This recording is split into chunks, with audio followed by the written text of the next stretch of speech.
Agama mengajarkan nilai-nilai moral yang diharapkan bisa menjauhkan penganutnya dari segala keserakahan dan kejahatan, termasuk korupsi. Ironisnya, pejabat dan tokoh agama dari institusi keagamaan justru kerap terlibat kasus rasuah.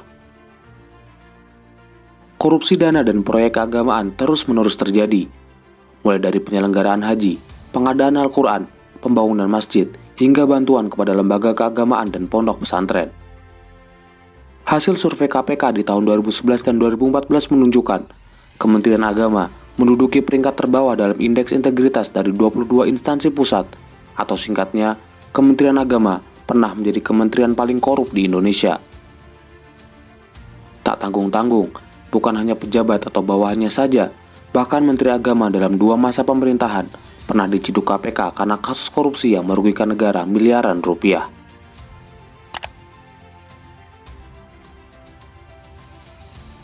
Kita mundur sejenak menuju era kabinet gotong royong di bawah pemerintahan Megawati. Kala itu, Said Agil Husin Al-Munawar, seorang dosen dan cendekiawan Muslim, terpilih sebagai Menteri Agama periode 2001 hingga 2004. Ironisnya, Said Agil justru menoreh catatan buruk di masa jabatannya. Dirinya dinyatakan bersalah karena mengkorupsi dana abadi umat dan biaya penyelenggaraan ibadah haji.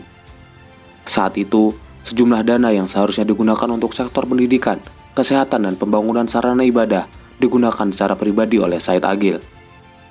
Akibatnya, Pengadilan Negeri Jakarta Pusat pada 7 Februari 2006 menjatuhkan vonis 5 tahun penjara kepada Said karena dinilai terbukti menggunakan dana abadi umat dan biaya penyelenggaraan ibadah haji tidak sesuai ketentuan dan merugikan negara sebesar 719 miliar rupiah.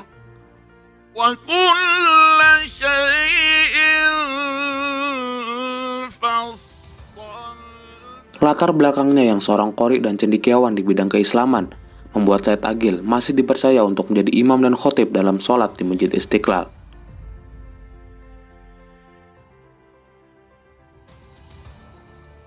Selanjutnya, di masa pemerintahan SBY, Surya Dharma Ali yang saat itu menjabat sebagai Ketua Umum P3 terpilih sebagai Menteri Agama periode 2009-2014. Namun secara mengejutkan, KPK pada 2014 menetapkan Surya Dharma Ali sebagai tersangka kasus dugaan korupsi penyelenggaraan haji tahun 2012-2013. KPK menduga Surya Dharma Ali menggunakan dana haji itu untuk membiayai pejabat Kementerian Agama dan keluarganya naik haji. Pada 11 Januari 2016, Surya Dharma Ali ditetapkan terbukti melakukan 2 tindak pidana korupsi, yaitu korupsi penyelenggaraan ibadah haji, serta menyelewengkan dana operasional menteri sebesar 1,8 miliar untuk kepentingan pribadi. Akibat kasus-kasus yang merugikan negara miliaran rupiah tersebut, Surya Dharma Ali dihukum 10 tahun penjara dan hak politiknya dicabut selama 5 tahun. Penetapan 2 Menteri Agama sebagai tersangka korupsi jelas menjadi sebuah ironi. Menteri Agama yang seharusnya menjadi panutan bagi menteri-menteri yang lain justru mencederai institusi dan pribadinya sendiri.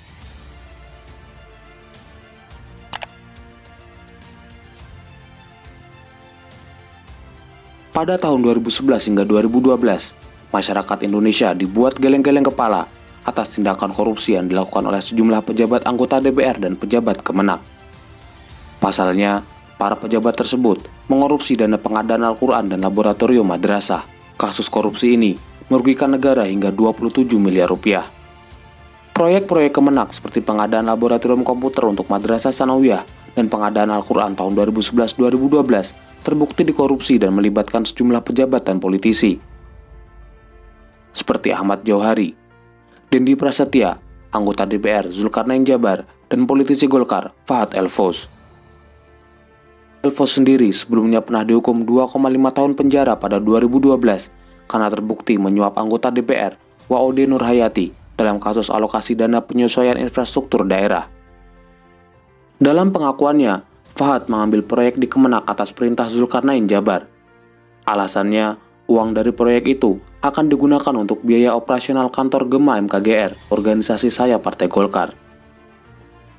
Pada 2017, pengadilan menyatakan mereka berempat terbukti bersalah dan menjatuhkan vonis penjara kepada Zulkarnain selama 15 tahun, Jauhari selama 10 tahun, Fahad selama 4 tahun, dan Dendi selama 8 tahun. Pada 2021, giliran mantan pejabat Direktorat Jenderal Pendidikan Islam Kementerian Agama, Undang Sumantri, yang turut divonis 1,5 tahun penjara dalam kasus korupsi pengadaan laboratorium madrasah ini. Kejaksaan Agung menahan Direktorat Jenderal Pembinaan Masyarakat Kementerian Agama Dasikin terkait korupsi pengadaan buku pelajaran agama Buddha tahun anggaran 2012. Pada 2016, Kejaksaan Agung menahan Direktur Jenderal Pembinaan Masyarakat Agama Buddha Kementerian Agama yang bernama Dasikin. Penahanan terhadap Dasikin terkait dugaan korupsi pengadaan buku pendidikan agama Buddha untuk pendidikan anak usia dini, dasar dan menengah tahun anggaran 2012.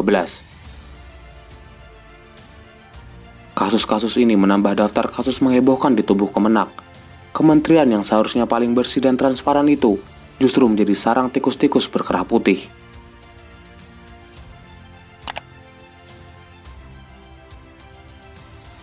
Alex Nurdin adalah mantan Gubernur Sumatera Selatan 2 periode sejak 2008 hingga 2018. Mantan Gubernur Sumatera Selatan ini terjerat 2 kasus sekaligus, yaitu korupsi pembelian gas bumi oleh BUMD tahun 2010-2019, serta dana hibah pembangunan Masjid Raya Sriwijaya Palembang. Sejak dibangun tahun 2015, Masjid Raya Sriwijaya yang menghabiskan dana kurang lebih 130 miliar ini digadang-gadang sebagai masjid paling megah di Sumatera Selatan, bahkan hingga Asia Tenggara. Pemerintah Sumatera Selatan memberi dana hibah pembangunan Masjid Sriwijaya menggunakan dana APBD tahun 2015 dan 2017, masing-masing senilai 50 miliar dan 80 miliar. Kejaksaan Agung menyebut bahwa Alex Nurdin memerintahkan pencairan dana hibah tersebut tidak sesuai prosedur dan tanpa adanya proposal. Akibat kasus korupsi dana hibah masjid ini, Alex Nurdin divonis 12 tahun penjara. Sedangkan anak Alex Nurdin, Dodi Reza Alek, yang pernah menjabat sebagai Bupati Musi Banyuasin, divonis 6 tahun penjara karena terbukti bersalah menerima fee proyek di Dinas PUPR.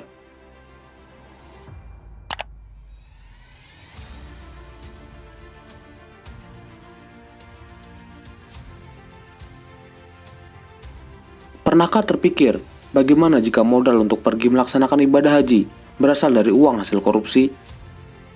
Begitulah yang dilakukan oleh mantan Bupati Banyuasin, Yan Anton Ferdian.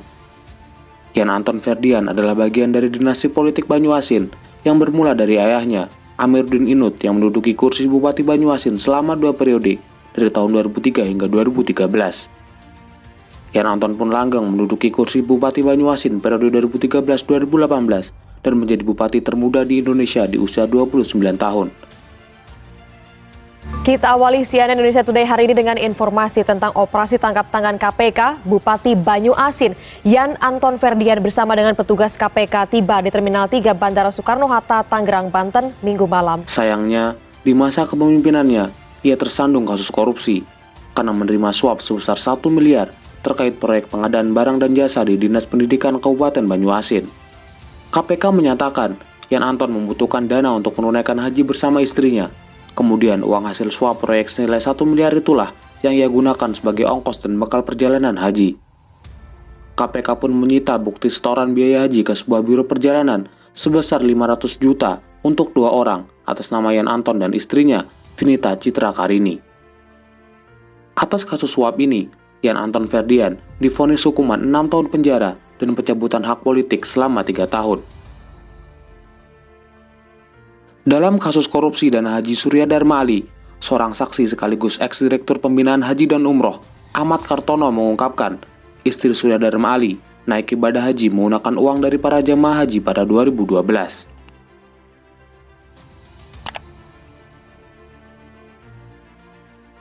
Selain kasus korupsi dana haji dan pengadaan Al-Quran, Kementerian Agama lagi-lagi diterpa kasus panas saat mantan anggota DPR sekaligus ex-ketua umum P3 Muhammad Romahur Muzi alias Romi menjadi terdakwa dalam kasus suap terkait jual beli jabatan di Kementerian Agama.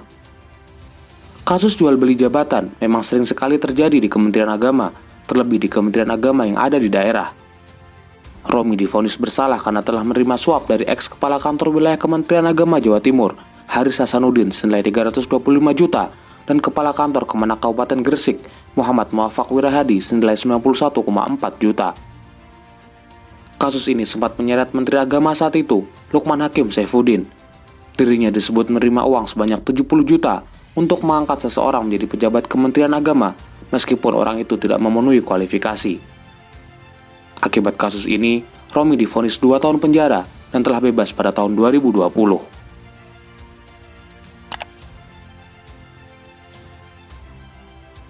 Dana bantuan bagi pesantren dan lembaga pendidikan Islam sebesar 2,5 triliun rupiah diduga menjadi ladang korupsi. Hasil investigasi ICW menemukan sejumlah pesantren fiktif tercatat sebagai penerima bantuan hingga adanya potongan bantuan yang dilakukan oleh oknum tertentu. Dana bantuan bagi pesantren dan lembaga pendidikan Islam sebesar 2,5 triliun diduga menjadi ladang korupsi. ICW menemukan beberapa penyalahgunaan dalam penyaluran bantuan operasional pendidikan pesantren di Aceh, Sumatera Utara, Jawa Timur, Jawa Tengah, dan Banten. Penyalahgunaan yang terjadi antara lain soal kecacatan administratif, praktek pemotongan, pesantren fiktif, sampai digunakan untuk kampanye politik. Dari 5 daerah yang menjadi pantauan, potensi kerugian terbesar terdapat di Aceh yang mencapai 7 miliar rupiah. Di Banten, provinsi yang terkenal pekat dengan dinasti politik dan korupsi, muncul kasus dugaan korupsi hibah pondok pesantren pada tahun 2018 dan 2020. Di mana praktek korupsi keduanya mempunyai pola yang berbeda. Pertama, yaitu adanya sekitar 716 pesantren fiktif seolah penerima bantuan, padahal kenyataannya tidak ada. Kedua, penyaluran lewat rekening senilai 40 juta tiap pesantren, tapi begitu sudah masuk ke rekening, diminta kembali untuk dipotong. Pemotongannya pun berbeda-beda, yaitu dari 15 juta hingga 20 juta. Sekitar 150 pengurus pondok pesantren penerima hibah dipanggil oleh Kejaksaan Tinggi Banten dan diantaranya telah ditetapkan sebagai tersangka karena diduga ikut mengumpulkan potongan dana. Hingga kini, ada 5 orang yang terdakwa dalam kasus dana hibah Ponpes ini. Saudara, Kejati Kalbar amankan 4 tersangka kasus korupsi dan hibah gereja di Kabupaten Sintang. Ya, dari keempat tersangka itu, 2 diantaranya merupakan anggota DPRD aktif. Di lain tempat, Kejaksaan Tinggi Kalimantan Barat menangkap 4 orang, yaitu pendeta, seorang PNS, dan 2 lainnya adalah anggota DPRD yang diduga terlibat dalam dugaan tindak pidana korupsi, penyelewengan dana hibah untuk gereja Jemaat Ebenezer di Kabupaten Sintang pada tahun 2020. Kasus-kasus ini tentu membuat kita bertanya-tanya, jika Kementerian Agama saja menjadi sarang kotor penjahat kerah putih, bagaimana dengan institusi yang lain? Sampai jumpa, salam Universe.